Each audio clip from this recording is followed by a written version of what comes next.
I'm thrilled to share this early career playbook series with you, which is inspired by direct research from learners coming from the EDUCAUSE New Managers Institute.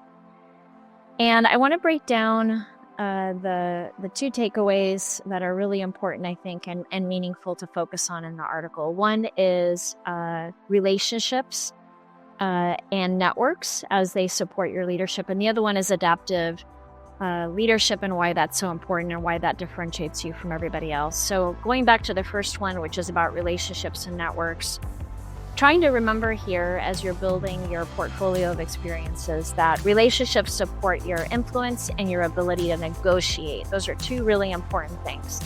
In higher ed, it's super important because we work more through influence in different cross-functional areas, and we try to leverage some of those relationships that we have. And think about it this way.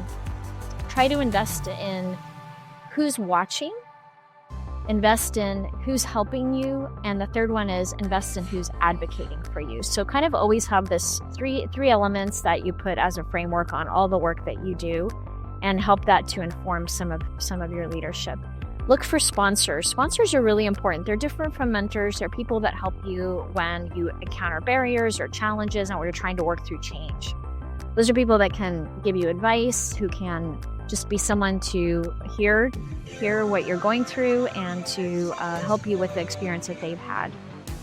Make time to meet with people outside of your immediate team. And you want to do this because you want to learn about their roles, what's important to them. And as you're planning projects, especially those that have to do with change, you'll want to understand what the work that you're doing means to those individuals. Okay, so let's move to the next one, which is adaptive leadership as a differentiator. Why is this so important? So let me give you some ideas to think about as you're, again, building your portfolio of experiences. And how to make, so the big thing is how do you demonstrate agility, which can be kind of an abstract thing, right? So one way to demonstrate it is if your project stalls, think about turning it into a pilot, a small pilot. Gather feedback, document what you're learning, and then try it on a much smaller scale, and then think about how you're going to roll it out with the lessons that you learned. It's always easier to learn in a smaller footprint than it is to learn in a bigger footprint. You've got much more people to deal with, more stakeholders, more areas of interest. It's just much harder. So think small. Then keep an eye on different trends that are going on. Stay up to date. That's another way to stay agile, is to understand what else is going on in the rest of the institution. What are some fresh solutions that can make what you're doing relevant? And then the last one is to model the flexibility for others. Remember that you're always leading, whether you have a team that you're leading or other people that are trying to learn from you or watch the work that you're doing.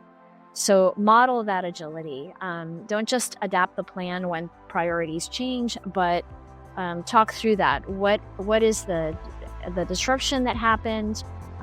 Model being persistent, continuing to try, continuing to adapt, try different things. Those are all really important. And I wanted to say too, earlier in the Playbook series, we really focused on the power skills, right? The things that you hear about every day, like communication, project management, change leadership. But to take those skills to the next level, you really need to connect them to people, to the sponsors, to other units, those partnerships. You also need to lead adaptively through the challenges that you're encountering. So remember to pivot and to communicate about those pivots, and to start small and model that flexibility. And then the last one is to lean on your network when things get difficult and then contribute back when things are going well. You'll find that the people that you supported are the people that will end up supporting you when you need them.